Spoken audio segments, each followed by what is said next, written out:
The pen felt heavier than it should have. Simone Beauchamp stared at the stack of papers on the kitchen table. Their kitchen table, the one they had carried up 3 flights of stairs together on a Saturday in October, laughing because neither of them had thought to measure the stairwell first. She remembered that afternoon with a clarity that felt almost cruel now, the way he had pretended to drop his end just to watch her panic, the way she had punched him in the shoulder and he had kissed her instead. That table, these papers.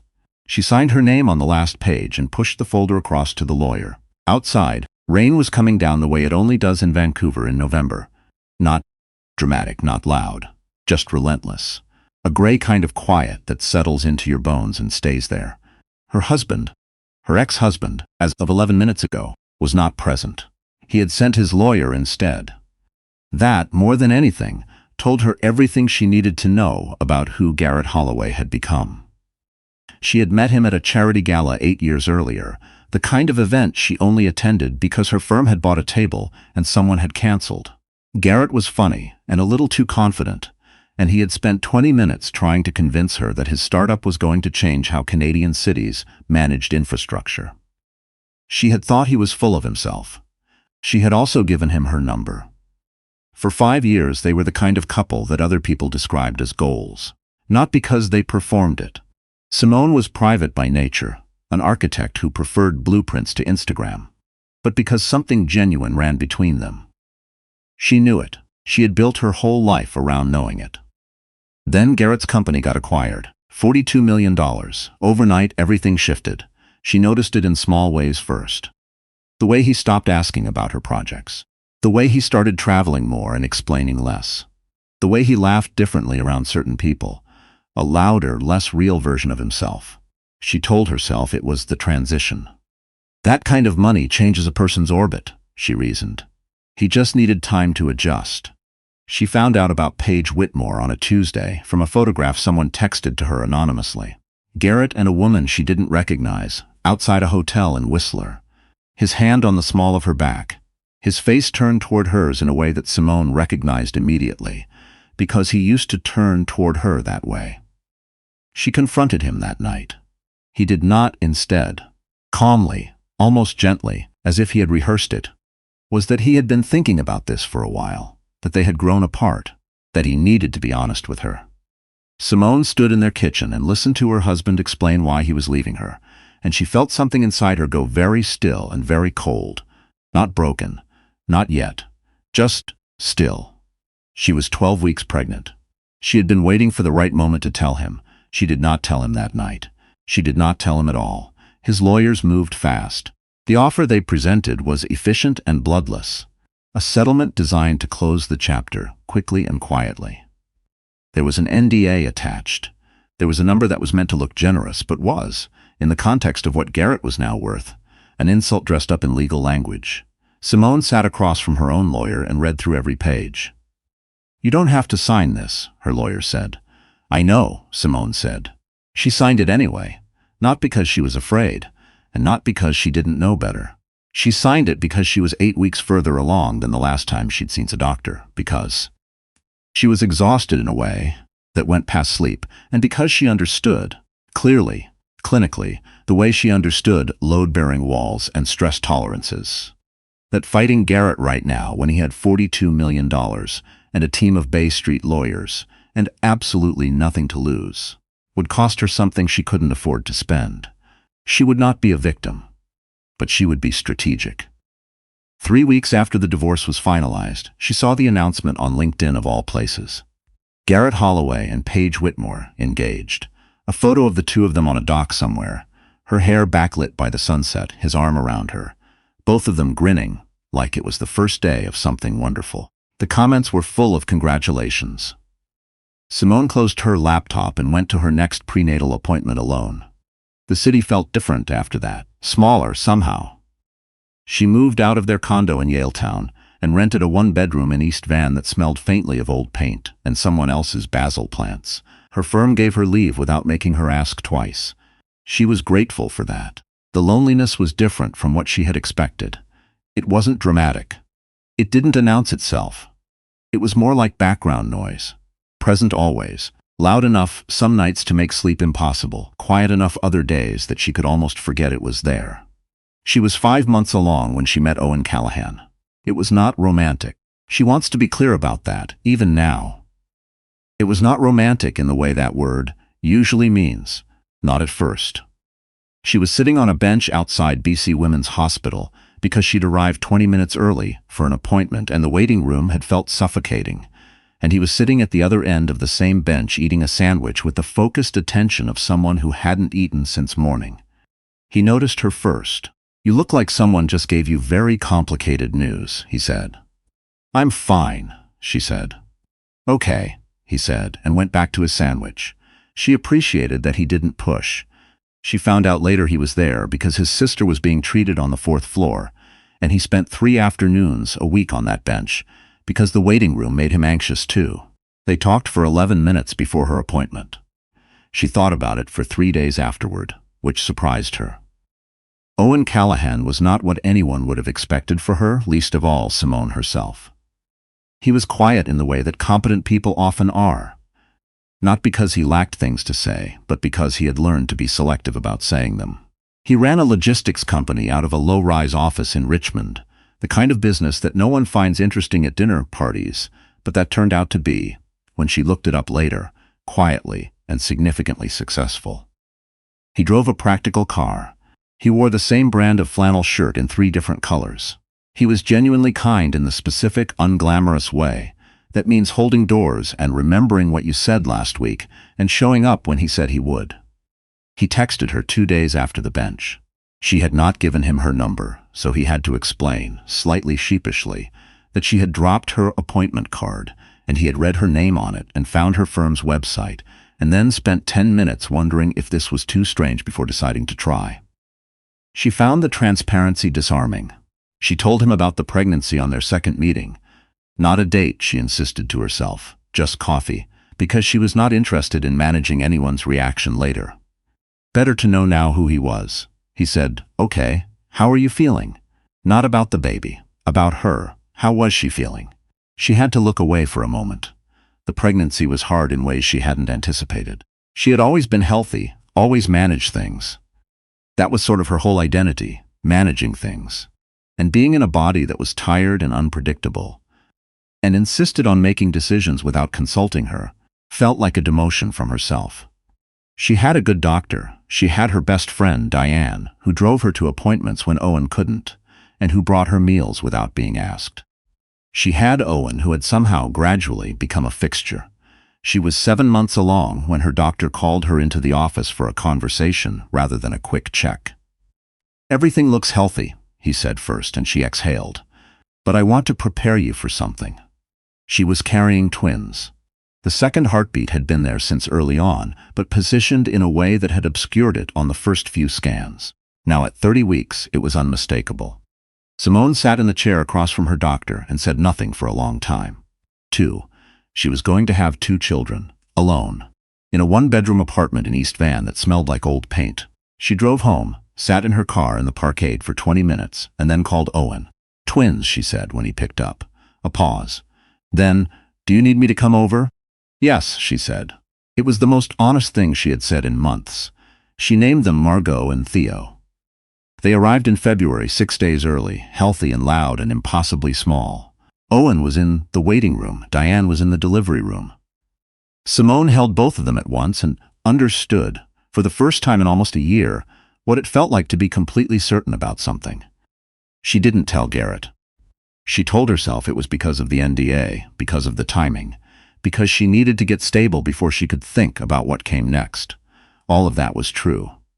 But the deeper truth was simpler. She did not want him near them. Not yet. Not until she understood what she was dealing with. Garrett found out 4 months later from someone in their old social circle who had seen her at a park in Kitsilano with a stroller, with a double stroller. He called her directly, bypassing the lawyers, something he had never done in the entire divorce process. "Simone," he said, "is it true?" "Yes," she said. The pause that followed was long enough to tell her that he had not actually prepared for this answer. "Why didn't you tell me?" She almost laughed. "You sent a lawyer to our divorce proceedings, Garrett. You didn't come yourself. You didn't ask." She hung up. His next call came through his legal team. They were requesting a paternity test, standard they said, procedural, and following confirmation they intended to pursue a shared custody arrangement. Garrett, the letter noted, was prepared to be involved in his children's lives. Simone read the letter twice. Then she called her lawyer and said, "Get me someone good. The best family law person you know in BC. I don't care what it costs." What happened next was not pleasant, but it was clarifying. The paternity test confirmed what she already knew. Garrett's lawyers moved to establish custody rights. Simone's lawyer, a methodical, meticulous woman named Rachel, began pulling together every piece of documentation Simone had, and some she hadn't thought to keep but which existed nonetheless. Medical records showing the pregnancy had been established before the divorce was signed. Text messages from the period when Simone had tried to reach Garrett after the separation. Financial records. Timestamps. And then there was the NDA. Rachel read it carefully. "Read it again." Then looked up and said, "Did you know there's a significant drafting error in the clause that pertains to future legal proceedings involving shared assets?" Simone said she had not known that. "It means," Rachel said slowly, "that this document cannot be used to restrict your disclosure in the context of a custody dispute. Which means you can talk about everything." Simone said, "Then let's talk." What came out in the family court proceedings was not a surprise to Simone, but it was a surprise to a lot of other people. The timeline of Garrett's relationship with Paige Whitmore predated what he had told anyone. Including, it emerged, Paige herself, who had been told the marriage had already been over for a year before they met. There were financial decisions made in the final months of the marriage that Rachel flagged as worth examining. There was a series of communications in which Garrett's team had pressured Simone's lawyer to settle faster, before she'd had time to properly review the agreement she had signed. None of it was spectacular in isolation. Together, it painted a picture. The judge was a compact, precise woman who asked good questions and took notes by hand. She reviewed the custody application alongside the full evidentiary record. She noted, several times, that Garrett had taken no steps to establish contact with the children in the 4 months between learning of their existence and filing the legal motion. No visits, no calls, no request through counsel to meet them. He had filed for custody. He had not tried to meet his children. The ruling came down on a Thursday afternoon.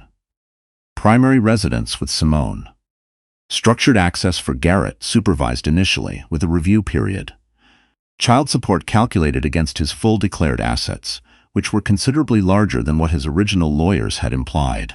Simone sat in the courthouse hallway afterward and felt something unknot in her chest that had been tight for the better part of 2 years.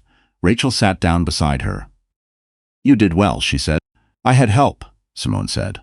What she had not told anyone, not Rachel, not Diane, not even Owen, was what she had been doing in the months between the twins' birth and Garrett's legal filing. While she was on parental leave, she had been working. Not for her firm. For herself. For 3 years before the marriage fell apart, Simone had been developing a modular construction methodology, a way of approaching affordable urban housing that reduced both material waste and build time significantly. She had worked on it in the margins of her regular projects, on evenings and weekends, in the belief that it was the kind of idea that could actually matter if she ever had the time and resources to pursue it properly. She had filed the provisional patent application 11 days before she signed the divorce papers. In the months that followed, she refined it. Brought in a structural engineer she trusted. Had it reviewed by 2 independent firms. The methodology was solid. More than solid. It addressed a gap that 3 different municipal governments in British Columbia had been trying to close for years. Owen had known about it since nearly the beginning. He had listened, asked practical questions, helped her think through the business structure. He had never once suggested she scale it back or be more realistic, which was what most people said when they heard her describe it. In April, 4 months after Margot and Theo were born, Simone incorporated a company. She named it something simple and structural, the kind of name that would mean nothing to anyone outside the industry and everything within it. In June, she signed her first contract with the city of Vancouver. In August, a week before the custody ruling, she was approached by a developer based in Toronto who wanted to license the methodology for a national portfolio. The number they offered was not $42 million. It was more. She did not call Garrett to tell him. She found out later, through Diane, who had kept one foot in their old social circle, that Paige Whitmore had left him, quietly, without announcement, about 6 weeks after the custody proceedings had concluded. The engagement had not been called off so much as it had simply ceased to be mentioned. Garrett had called Simone once after that, not through lawyers, just his own number showing up on her screen on a Wednesday evening. She looked at it for the full duration of the ring. Then she put the phone face down on the counter and went back to where Owen was reading on the couch, one of the twins asleep on his chest. "Who was that?" he said, not looking up. "Nobody," she said, and sat down beside him. There is something people get wrong about stories like hers, Simone thinks. They assume the point is the reversal, that what she built after was meaningful because of what he took, that her success was a response to his failure. But that's not quite right. The patent application was filed before he left. The idea was already there, already hers, already real. He didn't create the person who built the company.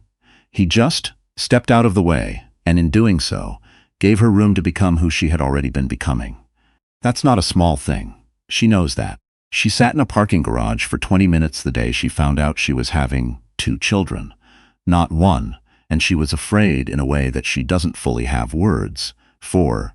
Even now, she did not feel strong. She felt like someone who had been handed a weight she wasn't sure she could carry. She carried it. Margot has Garrett's eyes, which is a fact Simone has made her peace with. Theo has her mother's stubborn jaw, which Simone considers a gift. They are loud and unreasonable and require more laundry than she thought 2 small humans could possibly generate, and they are the best things she has ever made. And she has made some genuinely remarkable things. Owen proposed in the most undramatic way possible, which was the only way she would have accepted it.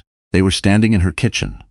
Her kitchen now, the house in East Vancouver that she bought because the light was right and the ceilings were high and the backyard had room for 2 children to run. And he had been washing dishes while she put away leftovers, and he said quietly, "I'd like to do this permanently if you're open to it." She had been washing her hands. She stopped, looked at him. "That's your proposal," she said. "I have a ring," he said. "I just didn't want to make it weird." She said yes. It was the easiest decision she had made in years. The last time she saw Garrett in person was at a custody exchange, one of the monthly visits, which had by then become civil if not warm. He was thinner than she remembered.